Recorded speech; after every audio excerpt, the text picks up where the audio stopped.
Welcome to the session of the Parenting ADHD Summit. I am excited today to talk to Johnathan Singer. We're going to talk about the risks and suicide prevention in kids with ADHD and kids in general. Thanks so much for joining me, Dr. Singer. I really appreciate it. Yeah, happy to be here. Why don't you go ahead and introduce yourself to our audience, let them know who you are, what you do, a little bit about your work. Sure. So I'm an associate professor at Loyola University Chicago School of Social Work. I'm the founder and host of the Social Work podcast. I'm on the board of the American Association of Suicidology, as well as the National Association of Social Workers and Council on Social Work Education. I'm the author of the 2015 book, Suicide in Schools, and my clinical focus and my research focus has been on community mental health, school mental health, and children and families, particularly with families in crisis, and within that, cyberbullying and youth suicide. So one of my first academic publications had to do with intervening with interventions, working with a kid who had a diagnosis of ADHD and major depressive disorder who was suicidal, and sort of thinking through how do you address those issues, some of which are very different in terms of treatment approaches, and still focusing on this issue of life and death. And since then, I've done a lot of work looking at how we can make sure that schools are best prepared to help kids of all ages when they're questioning whether or not this life is for them. Right. Yeah, it's really important work. As you and I were just talking about before we started, I recently researched suicide and wrote an article about it. And I was very surprised about the statistics for the risk of suicide and the numbers of suicide and even the ages. You know, there's a lot of kids middle school age now. And I think that that's really frightening for parents. But I want to first start out by addressing what those statistics are. I think parents need to be informed and aware, even though it can be terrifying. You know, information is the best tool that we have to make change. Mm-hmm. Yeah. So I think what you said is right on. We typically don't think about suicide and, 6th, 7th, 8th graders. Yeah. But in fact, if you look at the national surveys on adolescence and health risk behaviors, so that's typically the Youth Risk Behavior Survey through the Centers for Disease Control, middle school students have the highest rates of thoughts of suicide out of all adolescents. The rates of death are lower among middle school students, but you have about 1 out of 4, 1 out of 5 middle school students having at least one serious thought of killing themselves in a given year. And what that means is that 4 out of 5 students do not. So I just want to emphasize that. Yeah, that's the good news. And when I news. say that you have, 1 out of 5 kids having a serious thought of suicide, it means they have thought, I am thinking of killing myself. It doesn't mean they have a plan. Right. It doesn't mean they're going to do it. It doesn't mean they have the intent. It just means they've had the thought. Now, if you look at the numbers for making a plan, it drops to about 8%, and that's still very concerning. It's still staggering. I'm not trying to minimize, but you can see that more than twice as many have the thought, and then they have the plan. I think one of the stats that Matt Knock, he's out of Harvard, he did the first epidemiological study, and that's a study that is nationally representative, that establishes rates that we can kind of hang our hats on, right, in terms of what's going on. He found that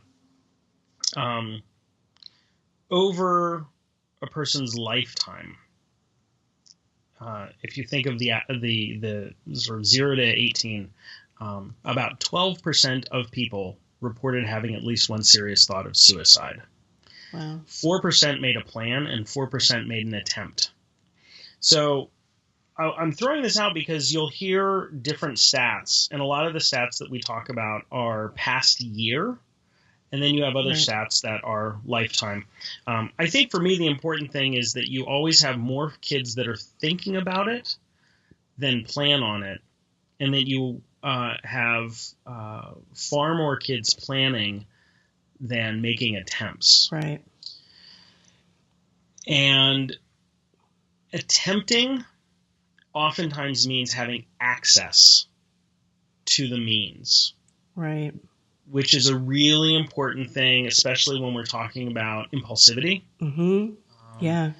And so it's really important that parents think about what are the things that my kid could use, what's available in the environment, because oftentimes that is the thing that moves something from a thought and a plan to an action. Okay.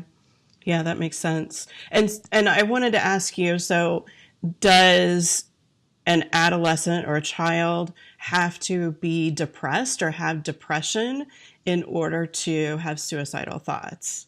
No. Right. Depression is something that is widely implicated in suicide. Right. Kind of popular stats are that 90% of all people that die by suicide, at least retrospectively, met criteria for some sort of psychiatric disorder. Oftentimes that is depression. Those numbers get problematic when you look at children because depression and anxiety as psychiatric disorders, as sort of things that people really live with, those start for the most part in adolescence. Okay. And so, in fact, rates of depression pretty much double between the ages of 12 and 16. And so, and by the time you're 16, rates of depression are pretty similar as they are with adults. So what you have is you have more adults kill themselves than kids by far. I mean, it's like 45,000 people in the United States died by suicide last year. 40,000 of them were adults. Most of them were white, male, and most of them used a gun. So if you want to just address suicide sort of in fantasy land, you would prevent white males over the age of 25 from getting access to guns, and you would probably save about 20,000 lives per year. Wow. But I know this is the ADHD parenting podcast, so, or it's not podcast, but video. So I'll just leave that there for food for thought. But one of the things about depression is there is a relationship between ADHD and depression. Yes. There's a relationship between what we think of sort of disruptive disorders and depression and anxiety. And so I don't want to say that at some level they're totally separate. But for kids, and especially when you're talking about kids that are early middle school and elementary school, the problems that are most prominent tend to be the ADHD, the oppositional defiant disorder, right? Those kinds of behavioral disorders. And so when you're looking at the younger kids, you're not going to see the depression. You're not going to see the anxiety. And so that's not going to show up as correlated so highly with suicide risk in younger kids. Gotcha. Yeah, I think so many people connect depression and suicide. So I wanted to be sure that we talked about that because, you know, it's important that your child may be considering and not really have depression. You know, I think it's important for parents to be aware that that's possible. So we kind of touched on the increased risk of suicide in kids with ADHD. Impulsivity obviously is a huge piece of that. To go from that thought to action, I guess. Are there other pieces of ADHD that make kids more at risk? So from a kind of from a neurobiological or kind of genetic level, and I'm not a geneticist. That's not my area of expertise. But from what I've read in the research, one of the kind of at a molecular level things that has been shown to that has been found in families where there seems to be transmission of suicide risk across generations. Mm-hmm. And these include families where maybe a grandparent died by suicide, an uncle died by suicide, and then the kid is suicidal, but the kid actually didn't know about the uncle or the grandpa, right? So these are families where there's not a storyline, and you might be thinking, well, maybe the kid's sort of living the story. The idea is that there's some sort of unspoken genetic thing. And one of the things they found is that what they call the impulsivity aggressive gene is implicated in the familial transmission of suicide. And David Brent is a psychiatrist out of Pittsburgh who's done a lot of really important work on this idea of familial transmission, sort of transmission of suicide risk through families. So it's possible that at a genetic level, this idea of impulsivity and aggression is actually connected to suicide risk, even amongst those that don't have what we think of as ADHD. If we move out of the molecular level and we move to the kind of individual level, one of the experiences of kids with ADHD is being misunderstood, not really being part of the group they want to be part of. Yep. There's a lot of frustration and the challenge of being frustrated and also having difficulty regulating that frustration and managing it. So one of the things that we think about suicide risk these days is that there is an experience of not being part of a group that's important to you. Okay. And one of the experiences of kids with ADHD is not being part of that important group. Absolutely. And so the symptoms that we think of, maybe the impulsivity, the blurting out, the running around, being known as the hyper kid, maybe being blamed for things you didn't do, kind of being the scapegoat, that really ties in well with this idea of suicide risk for some folks growing out of the sense of not being part of the important group. Also, there's this idea of, the shame and what we think of as sort of low self-esteem that a lot of kids with ADHD have. Like, I'm a bad kid. I'm broken. I'm broken. Like, I can never do things right. And this is different than I'm not part of a group of friends that I want to be part of, right? This is really like there's something wrong with me. That's also implicated in suicide risk. And there's a lot of research. And these two concepts of the technical words for them are sort of thwarted belongingness and I forgot the other one. Belongingness and burdensomeness. These are part of Thomas Joyner's interpersonal theory of suicide, and there's a lot of research to support this theory. So we can see these characteristics that, as I'm saying them, anybody that's got a kid that struggles with these ADHD symptoms, and I know that there are a bunch of different ones, so every kid looks different, but this is kind of a core experience that a lot of kids and parents with ADHD talk about. These are also things that have been found to be part of the experience of suicide and suicide risk. Yeah. So I think, it's definitely an increased risk for kids who have ADHD. I mean, I think there's no denying that because of that experience of having ADHD and not quite fitting in.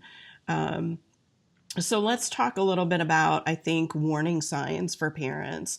What can they watch for? What should raise a red flag for them and signal that it's time to do something? So, so let me just say that there's, when we think about risk in general, we think about risk factors, and we think about protective factors, we think about warning signs.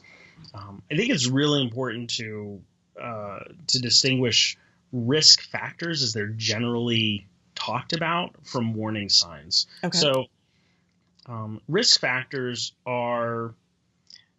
these are research things, right? So they're developed from these epidemiological studies. If you have, 100 people that died by suicide, 100 kids that died by suicide, you would look for the things that were more similar in those groups or more common than in 100 similar kids that didn't die by suicide.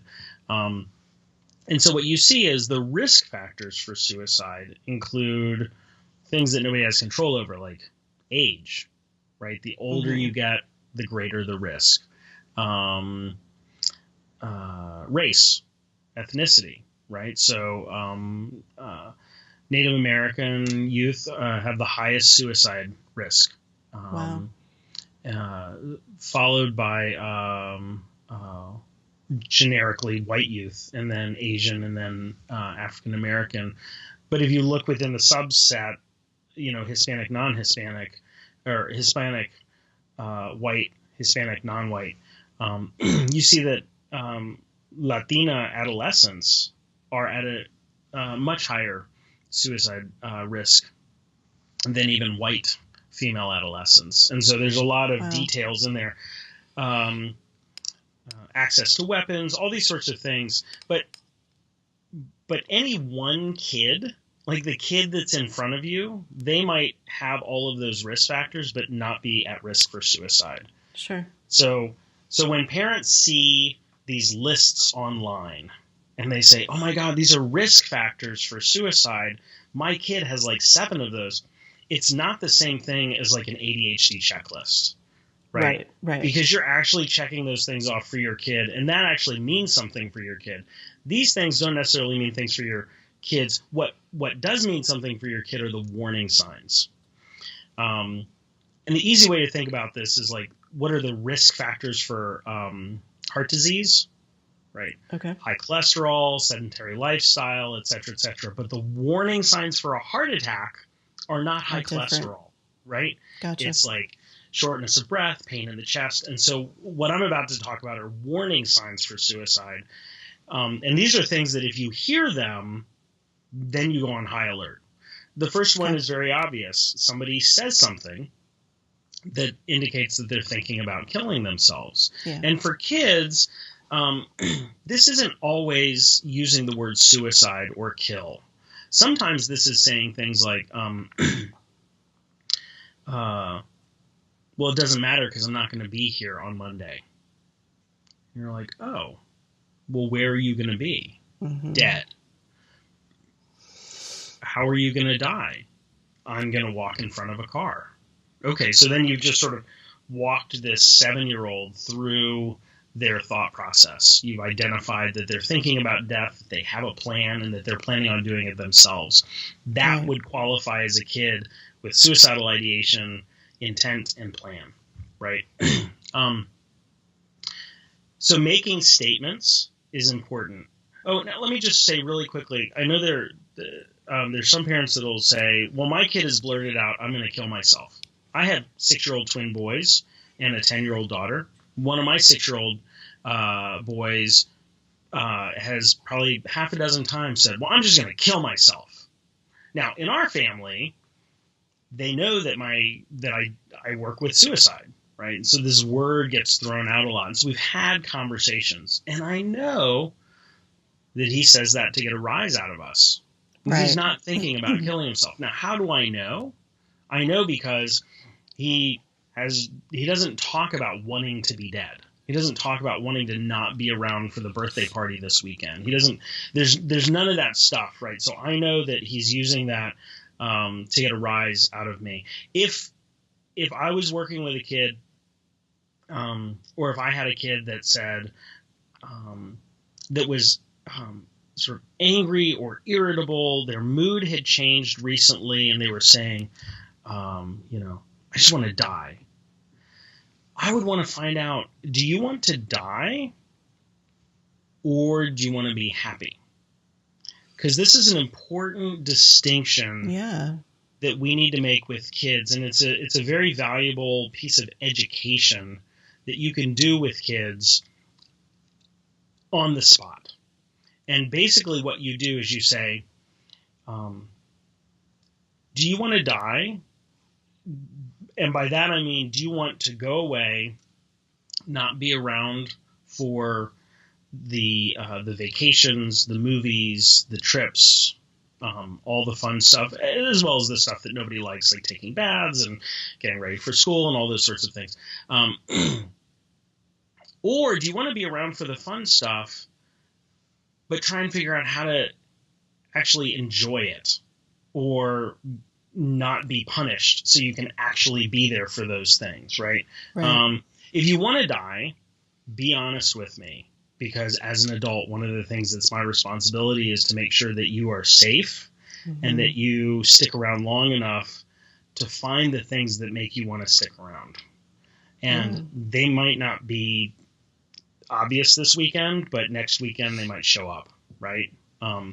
So if you want to die, tell me, and then probably what will happen is that you'll talk to me, we'll talk to another counselor, we might talk to a doctor. It's possible that you might go to the hospital, depending on what happens. If you don't want to die and you're saying that you want to die, you want to be happy, tell me you want to be happy. Because you still might talk to a counselor, a social worker, you might still talk to a doctor. You're definitely not going to go to a hospital. But what I'm going to focus on is you being happy and figuring out things that'll make you happier rather than focusing all of my attention on keeping you safe. Because I have to keep you safe, but I'd much rather focus on things to make you happy. And I think that's a really good conversation for parents of kids with ADHD, because they tend to make those statements more because they're more emotionally intense, because they're impulsive and they speak before thinking and all of these things. You know, I see a lot of parents regularly who say, and really young kids, 6, 7 years old, you know, my kid keeps saying, I just want to die, or and what do I do? Is that really something serious, or is this part of, you know, impulsivity or ADHD? And so I love that conversation that you just outlined. I think that's really helpful in those situations for parents to drill down and be able to know, is this something serious, or is this, you know, a matter of just discontent in the moment? Or that's good stuff. Yeah. No, and I like how you sort of reframe that in terms of like discontent in the moment, because even for adults, actual suicide risk is very episodic. Yeah. There is momentary discontent. There was a study last year where they used mobile phones that people who had recently been released from the hospital from a suicide attempt. They did as a technique called ecological momentary analysis or assessment, where their mobile phones buzzed randomly throughout the day, and they had to rate how they were feeling. And what they did over 2 weeks and a couple hundred folks is they had tens of thousands of data points. Yeah. And what they found was that even amongst adults who had recently made a suicide attempt, the difference between life's good and life is in the red zone, like it's danger zone time, could vary within a matter of hours. Wow. And these are adults, right? We think of adults generally as having better emotion regulation, being a little bit more even. Certainly with kids with ADHD, where you have emotion dysregulation, where you have impulsivity, you have to assume that the crisis that's happening right this minute won't necessarily be the crisis that's going to be around in 30 minutes. And so having that be this thing that you're addressing in the moment confidently, in the Mm-hmm. same way that you would address, I know you're frustrated, you don't want to tie your shoe, but that's what we have to do to leave the house. Being able to address it with the same tone, the same confidence is a really important skill for parents to have. And Yeah. I'll say something for all the parents. One of the biggest fears is that you're going to make your kids suicidal by using the word suicide or by talking about kill, right? You won't. There's research that Madeline Gould has done and other folks have done that has shown that when you ask kids about suicide, that the kids who have been thinking about suicide recently actually feel a sense of relief at being asked the question, and the kids who have not been thinking about suicide have no increase in their level of distress. Right. And they do not subsequently show up as being suicidal. So if you're thinking to yourself, if you're a parent, you're like, okay, so if my kid says I want to die, I don't want to have this conversation like, do you really want to kill yourself or do you just want to be happy? Because I don't want them to then be like, oh yeah, I'm going to kill myself now. Like you can't Right. put that idea into your kid's head. They might have some language they didn't have, but it doesn't mean that the intent or the desire for death it has been instilled in them as a result of Right. your conversation. And I think that's why a lot of parents kind of avoid the topic of suicide. We don't talk to our kids about it because we do fear putting the idea in their heads, or we fear, that it's just a really awkward, tough conversation to have. But I think, and I would assume that the research would support this, that talking to your kids about suicide is actually going to better the outcome in that situation, Yeah.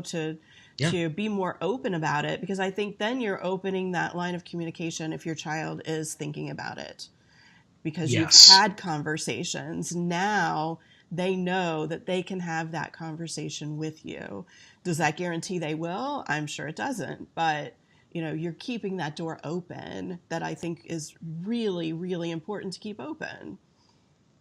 Really important to keep open. And if a kid knows they can come to you as the parent Yeah. and talk about things that are possibly shameful or embarrassing, Mm-hmm. certainly difficult, right?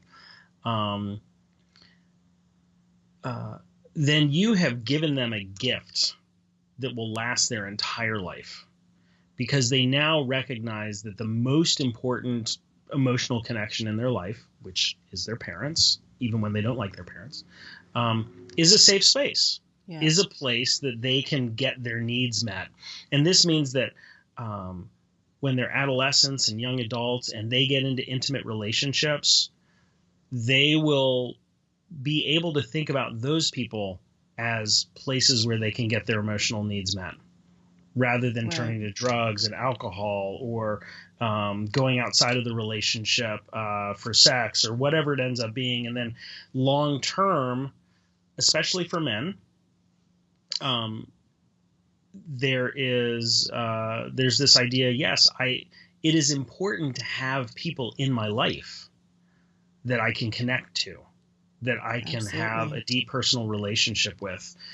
And that is protective long term. So you're thinking about your kid now and you're like, okay, I need to have this conversation so my kid doesn't blurt it out in school and I get the call from the Right. psychologist, like Right. it's embarrassing, it's like whatever, right? Yes, that's totally true. And there's a lifespan perspective of having this conversation now is what we call upstream prevention.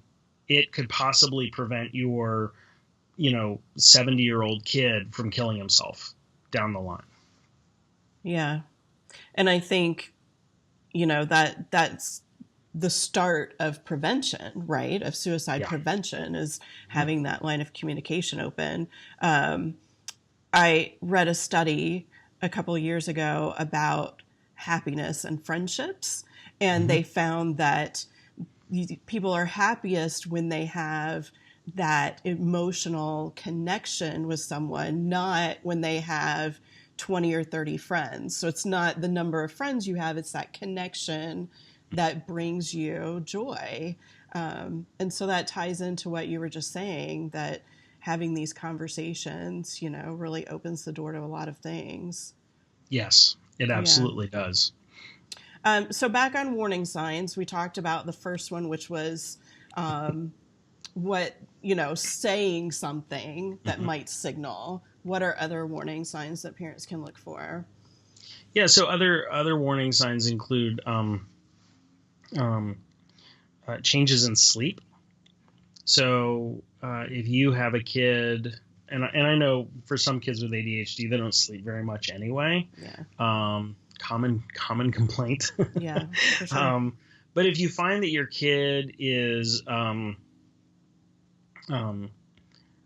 more kind of moody and irritable than usual, that they're saying things like, I hate this life, and their sleep has decreased, right? They're getting even less sleep. Right. Those are all pretty important warning signs, especially for the younger, elementary, early middle school, that you need to actually follow up and say, are you having thoughts of killing yourself? Maybe not you as the parent if you don't feel comfortable. Somebody should, but something. Yeah. Those are warning signs. Um, uh, Sleep is implicated in a lot of suicides. Lack of sleep, difficulty sleeping. When we don't sleep, it's really difficult for us to regulate our emotion. Yeah. We're more impulsive, all sorts of things. So the sort of things that are already challenging with kids with ADHD become even more problematic. Okay.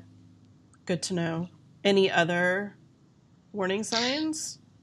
Yeah. So, um, uh, and all of these depend on the kid. This is the thing about a warning sign, is that Sure. it's sort of kid dependent. So, um, uh, but if a kid is um, loses interest in something they were interested in before, like let's say your kid plays Minecraft, they love Minecraft, right? They have their own little place to do Minecraft, right?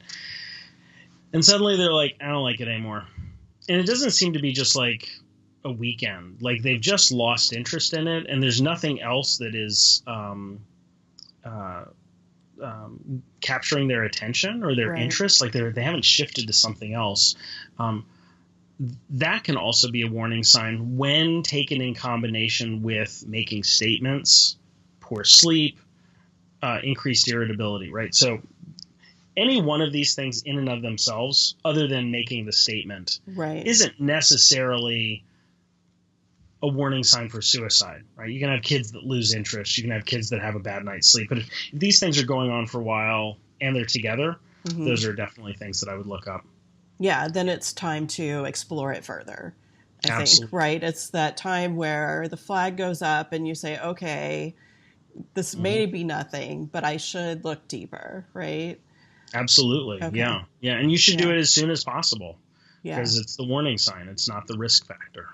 And so, what does that look like when a parent is responding? Now they've seen the flag go up, they're concerned. I know it's different for maybe losing interest and lack of sleep versus actually saying something.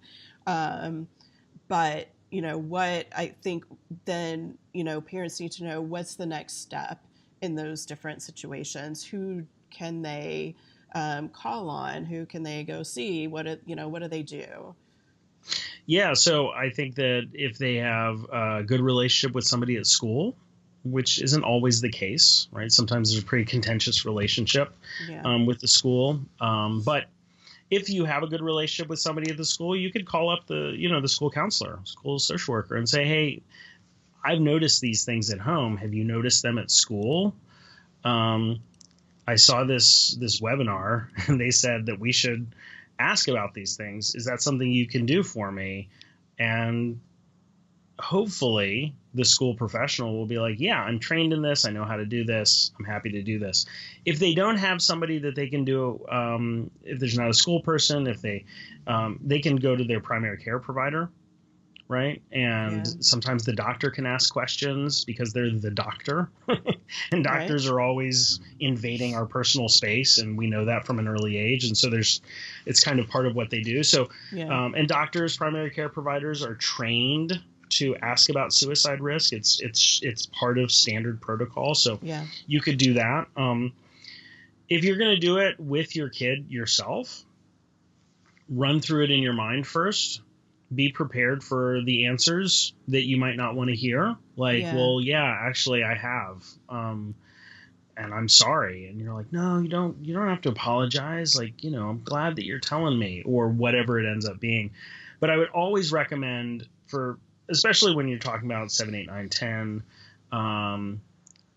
younger kids, even through middle school, doing it in the middle of an activity, as opposed to, hey, put your book back down. I want to ask you something, right? Which is So very keep it more terrifying casual. thing, So Yeah. do it, have an art project, or do some scrapbooking, or you can even be flipping through pictures online, and just do something where you can have the conversation, and start out saying something like, we've noticed that you don't play Minecraft anymore, and that you've had some really rough night's sleeps. And the other day you said that you didn't think that that this world was a good place. And I'm just wondering, have you been thinking about life? Have you been thinking about whatever it is for your kid, like whatever the angle is for your kid? And ultimately getting to, have you had thoughts of hurting yourself? You don't want to end there, because hurt is not the same as kill. Have you had thoughts of dying? You don't want to end there, because dying is not the same as suicide. And then you want to say, have you had thoughts of killing yourself? Right? So you sort of lead into that conversation. Again, you don't start there. You don't do it as quickly as I just did it. Right. But Sure. that's where you want to go eventually. And all along the way, you want to focus on what is the story that your kid is telling you, and get as much information naturally out of that story, and then ask the questions when you need to make sure that you've got the information. And when do parents kind of pull the trigger on going to the hospital, taking their child to the emergency room?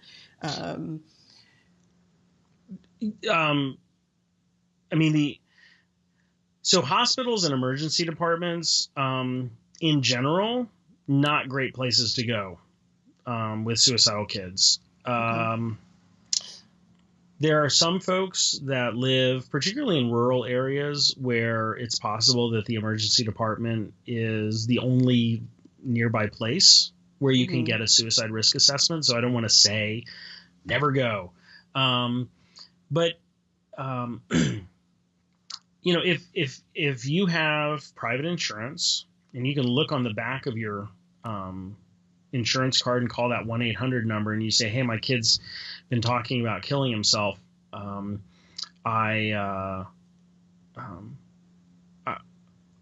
like him to see somebody. I promise you they will set you up with somebody outside of a hospital first, because it costs a lot of money for insurance to reimburse hospitals. Sure.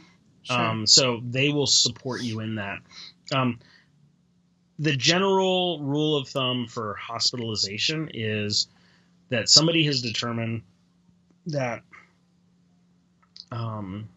it's likely that this person will do something to end their life in the next 48 hours. And we can't be certain that if released to the community, sent home, that they will be safe. And that might be because of themselves or their family and their home. Right. And so parents need to know that when professionals are doing suicide risk assessments on youth, they are assessing the parents as well as the kids. So I might have a kid that is saying, I just don't feel like people like me, and why should I stick around? They're always picking on me. I can't go on the field trip because I did this. I didn't get them the right number of stars, whatever it ends up being. And then we ask, so what happens, when you talk to your parents about this, or how are your parents? They're like, oh, my parents make it worse. I'm grounded now. I can't do this. They're always like, you just need to get it together. I can't believe how much time we spent on this, blah, blah, blah. Right. If we hear, and I understand it can be fresh. It's really difficult, really difficult to be a parent of a kid with ADHD, with depression, suicide risk. I mean, I totally 100% get it. But as a professional, if it seems like a kid is at moderate risk, but the home is emotionally unsafe, let alone sort of physically unsafe, I might be more likely to recommend hospitalization so that I can then spend some time with the parents to be like, hey, your kid is actually at increased risk because of some of these things that he's talked about that are interactions with you. So we need to address that right away. Yeah. Otherwise, hospital, no, because you get kids that go in there and they're around other kids who are suicidal, and they share tips and they talk about things, and it's sort of like a master class in ending your life. And so it's not a good place to send a kid unless there is absolutely literally no other place to go. And if your kid goes to the hospital, just know that almost nothing will change. Wow. Because most hospitalizations are 48 to 72 hours. The things that have led up to your kid being at such high risk for suicide have happened over months or years, depending on their age. It is unreasonable to expect that a couple of strangers who have to manage other kids that are at as high a risk or higher risk than your kid for ending their life will be able to unlock that magic box and fix things. And very quickly. Yeah. Yes. So the thought crossed my mind that if you already have a therapist or a psychiatrist or a psychologist, you can probably call their after hours number if you felt like it was an emergency, and be able to get at least some guidance on what to do at that point instead of going to the hospital. I know here in Asheville, where I am, there's now a mental health kind of urgent care sort of clinic. So there may be those in some areas as well as an alternative. So yeah, I had not really thought about that. You think about, my child's going to hurt themselves, emergency room pops into my head. So I had not really considered it in that way. So I'm glad that you said that, because now we can think about what are the other options that we can try first before we do that. Yes. And of course, if you know that your kid has made an attempt, ingesting something, hanging, cutting, they have to be assessed by a medical provider. In those cases, maybe heading over to the emergency department is a good idea to get them medically cleared, but not with the idea, and now they'll be hospitalized for a few days and it'll sort this thing out. Okay. The other thing that I'll say is that there are crisis hotlines. Yes. So you have the National Suicide Prevention Lifeline. You also have the crisis text line, which is if you text the word home or start to 741-741, it starts a text conversation. It can be about any sort of crisis, and the crisis is defined by the person using it. But particularly with kids who are old enough to have texting, it's an amazing option for getting support. The Trevor Project has text and chat options. There's the Trans Lifeline. They also provide phone-based support, and all of that stuff is free and accessible to anyone. Free and accessible to anyone. And if you're thinking, I'm going to talk to my kid about it as an adult, use it first. Just Yeah. hop on and say, hey, I've got a 9-year-old who's talked about killing himself. He's got an iPad that he uses to do Minecraft. I've told him he can text this number. What sort of things would he expect?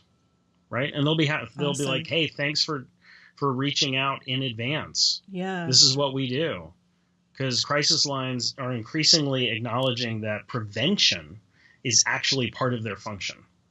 Yeah, and I hadn't thought about that either as a parent. You know, you can call and get advice from them to Totally. then be able to help your child. That's awesome. Yeah.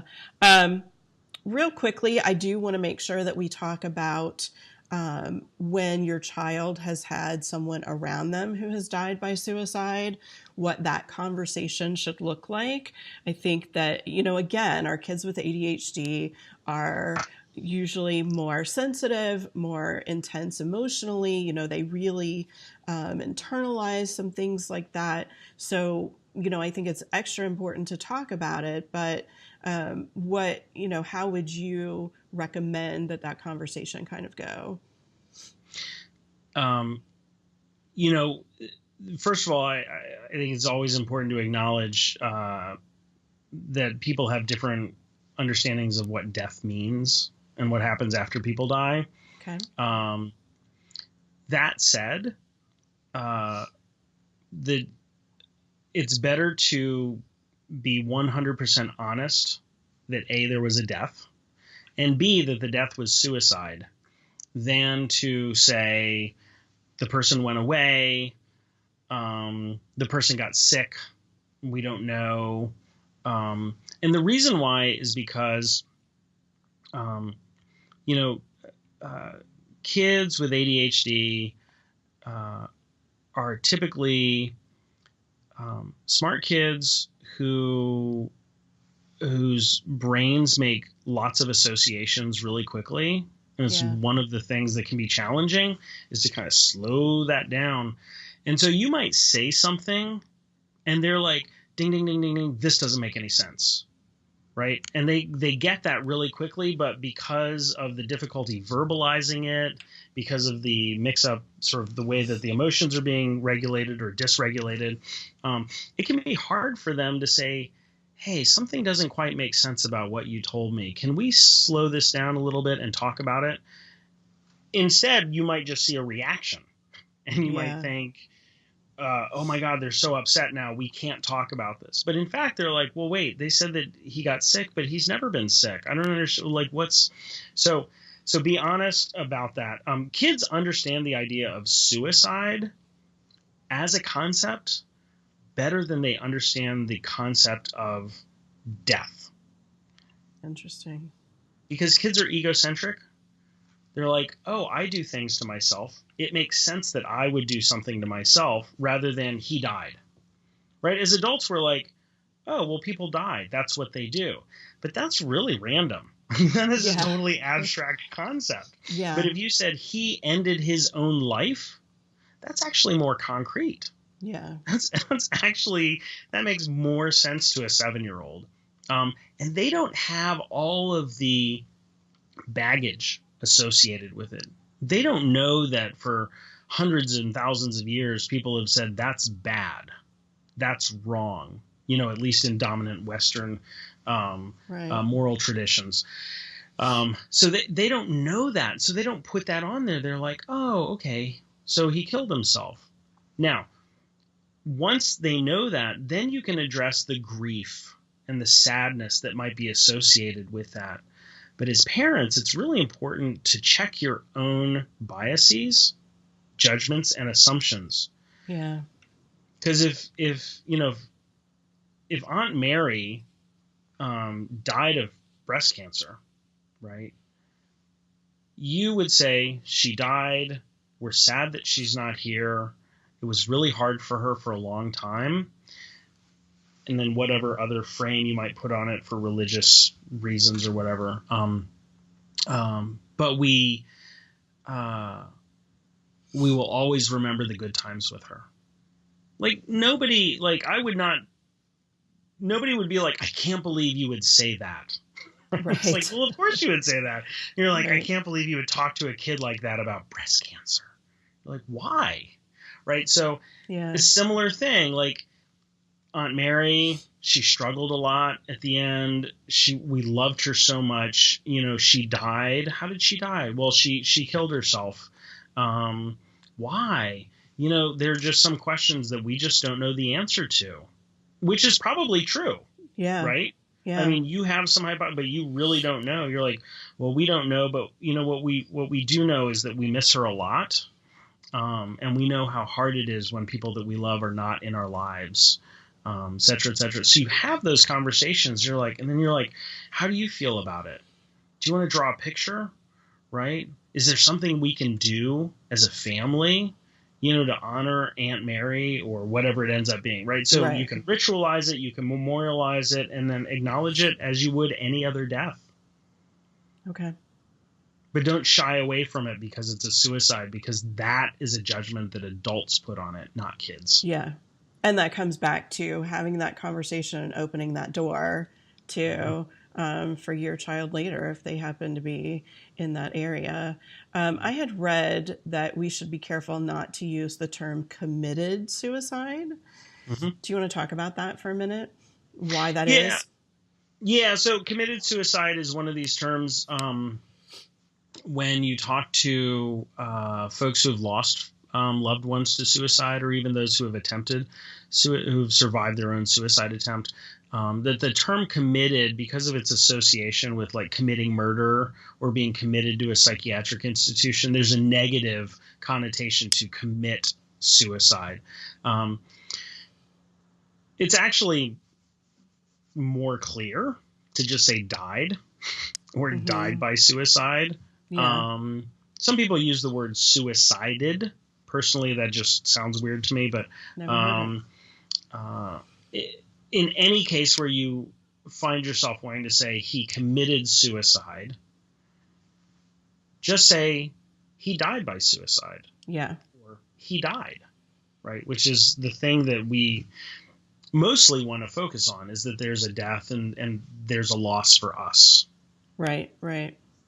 So We are running short on time, unfortunately. I know that you're passionate about this and we could talk about it for a long time, but is there anything else that you wanted to add in before we close? I just wanted to say that there are resources for parents through the American Foundation for Suicide Prevention. They have a lot of great free downloads. They have information on when family members die. They've got after suicide toolkits for schools. They talk about grandparents and other loved ones. The American Foundation, or the American Association of Suicidology. It's a weird word, suicidology, but Yes. it's a real word. Mm-hmm. Um, Means the study of suicide. They also have information. They have book reviews online, books that survivors of suicide loss have written, other folks. The Trevor Project, Suicide Awareness, Voices of Education, save.org. Um, there are so many places where you can go and get good information. Um, if your school does not have a suicide prevention policy or protocol, advocate for it. Even if your Yeah. kid is not suicidal, help them start the conversation around, well, how do we incorporate this into our social emotional learning? How do we think about this as part of the things that we're doing that will pay dividends down the road? Yeah. Because it can be painful to start having conversations about suicide with the little ones. Painful for us. Yeah. It's not painful for them, actually. It's really painful when somebody's prom date kills themselves.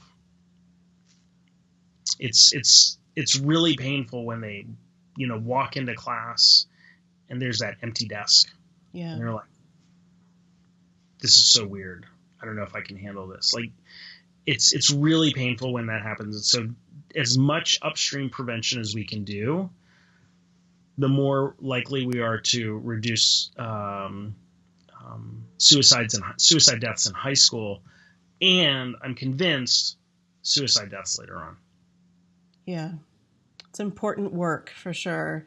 And I think, my takeaway when I really researched this and became more educated as a parent myself, because I was very shocked by the statistics, my real takeaway in all of the stuff that I read was have the conversations, be open to talking, be honest.